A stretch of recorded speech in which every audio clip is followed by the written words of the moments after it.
आज हम पढ़ेंगे कि bar magnet as a magnetic डाई बार मैग्नेट पे अपन निकालेंगे मैग्नेटिक फोर्स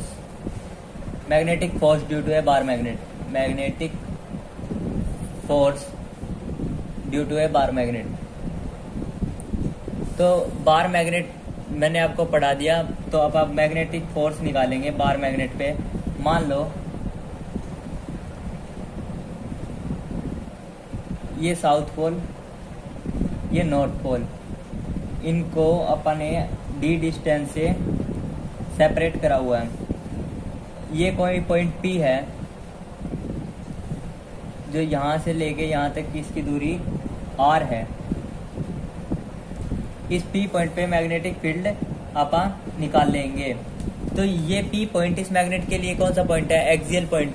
ये आप इलेक्ट्रोस्टैटिक्स में याद करो कि आप वो निकालते थे, यहाँ पे मैग्नेटिक फील्ड निकालेंगे, यहाँ वहाँ पे इलेक्ट्रिक फील्ड निकालते थे। P पॉइंट पे नॉर्थ की वजह से, ये मान लो P पॉइंट है, नॉर्थ की वजह से फील्ड लाइंस बाहर की तरफ, ये नॉर्थ की वजह से, साउथ की वजह से फील्ड लाइंस अंदर की तरफ। नेट मैग्नेटिक फील्ड जो हो जाएगी बी नेट, जो हो जाएगी वो B1 प्लस B2 हो जाएगी, दोनों का जोड़। तो वहाँ पर अब मैं आपको पूरा नहीं बताऊंगा कि क्या होगी, आप हम वहाँ से एक एनालॉजी से उत्तर निकालेंगे। वहाँ पे इलेक्ट्रोस्टैटिक्स में होता था B एक्सियल होता था, वहाँ पे E एक्सियल होता था 2kp r माइनस बाय में r स्क्वायर माइनस d का स्क्वायर। यहाँ पे हो जाएगा B ऑफ एक्सियल 2km, जो इनके बीच का डिस्टेंस है r स्क्वायर माइनस d के स्क्वायर का होल स्क्वायर। ये हो गया एक्सियल के लिए, फॉर एक्सियल।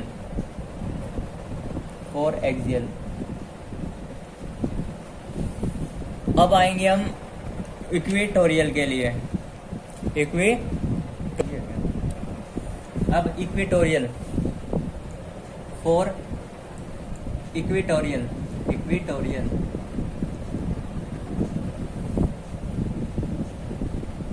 सॉरी, यहाँ पे बनाता हूँ थोड़ा बड़ा सा, कुछ समझ आए। ये है साउथ पोल, ये है नॉर्थ पोल।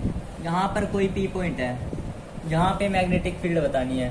तो अपन क्या करेंगे, इसको ज्वाइन करेंगे और इसको ज्वाइन करेंगे, और ये D डिस्टेंस से सेपरेटेड है, ठीक है। और ये जो डिस्टेंस है ये R है। अब नॉर्थ की वजह से बाहर की तरफ, B नॉर्थ की वजह से, इसकी वजह से साउथ की वजह से ये अंदर की तरफ, B साउथ की वजह से। जो नेट जो रिजल्टेंट आएगी, जो B रिजल्टेंट आएगी वो यहाँ पे आएगी। अब इसका फॉर्मूला इलेक्ट्रोस्टैटिक्स में होता था Kp बाय में r स्क्वायर प्लस d का स्क्वायर √3/2।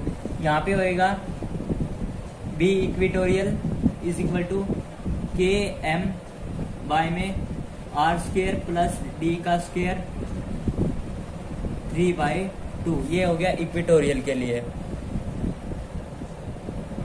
अब आप किसी भी पॉइंट पे निकालेंगे magnetic field. Third case, for any point on dipole नहीं सॉरी मैग्नेट। मान लो एक बार मैग्नेट दे रखी है, बार मैग्नेट का साइज बड़ा है और इसी में डाइपोल होता है वो बहुत छोटा होता है। ये साउथ पोल, ये नॉर्थ पोल, ठीक है। तो अब हम क्या करेंगे, मान लो ये P पॉइंट है, यहाँ पे पूछ रखी है मैग्नेटिक फील्ड। तो सबसे पहले इसको ज्वाइन करेंगे और ये थीटा एंगल बना रही होगी, ये थीटा एंगल पे P पॉइंट है, ठीक है। तो इस दो हिस्सों में बट जाएगा। साउथ पोल ये है नॉर्थ पोल, ये है साउथ पोल। एक तो ये रेडियल फील्ड में वो हो जाएगा, ये हो जाएगा ऐसे रेडियल, ठीक है, टूट जाएगा। और ये और एक ये टूट जाएगा ट्रांसवर्स बी थीटा। और जो इनका नेट वो आएगी मैग्नेटिक फील्ड, वो यहाँ पे आएगी, बी नेट आएगी यहाँ पर। ये आप सिर्फ एक एनालॉजी की तरह समझा रहा हूँ आपको। इलेक्ट्रोस्टैटिक्स में आपने पढ़ ली होगी कि जो बी रेडियल जो होती है, बी रेडियल होती है 2km कोस थीटा बाय में आर क्यूब।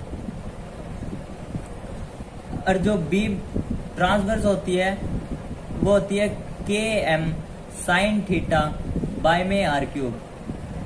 यदि आप ये जो थीटा एंगल यहां से नापते यहाँ से, तो ये साइन इंटरचेंज हो जाता। अब इंटरसेक्ट बीच में से नापा है तो ये साइन इंटरसेक्ट नहीं होगा, इंटरचेंज नहीं होगा।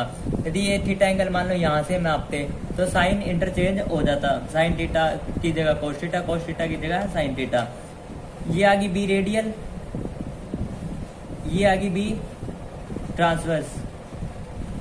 और इसका जो रिजल्टेंट का फॉर्मूला आता था जो बी आर का, वो होता था बी स्क्वेयर रेडियल का प्लस ट्रांसवर्स का। जो टोटल फॉर्मूला बन के बाहर आता था वो होता था km बाय में R cube 1 + 3 cos square theta. यदि आप इनकी वैल्यू इसमें रखोगे तो ये आएगा resultant magnetic field at P point, ठीक है। यदि आप इसकी डायरेक्शन निकालो, डायरेक्शन मतलब अल्फा निकालो, अल्फा क्या है, डायरेक्शन है, तो अल्फा हमेशा रेडियल मैग्नेटिक फील्ड के साथ होता है, ये याद रखना। नेट मैग्नेटिक फील्ड का रेडियल मैग्नेटिक फील्ड के साथ जो एंगल है वो होता है अल्फा। यदि इसकी डायरेक्शन निकालते हैं तो हम अल्फा इज इक्वल टू, ये याद रखना, tangent inverse B transverse by में बी रेडियल। जो अल्फा की वैल्यू आ जाएगी यहाँ से एनालॉजी से, tangent inverse half tangent theta ही आ जाएगी। आप ये जब वैल्यू रखोगे तो ये पूरी डेरिवेशन इलेक्ट्रोस्टैटिक्स में पढ़ाई जाती हैं, वो देखना फिर उसमें भी, उसमें अच्छी तरह समझ आएगी।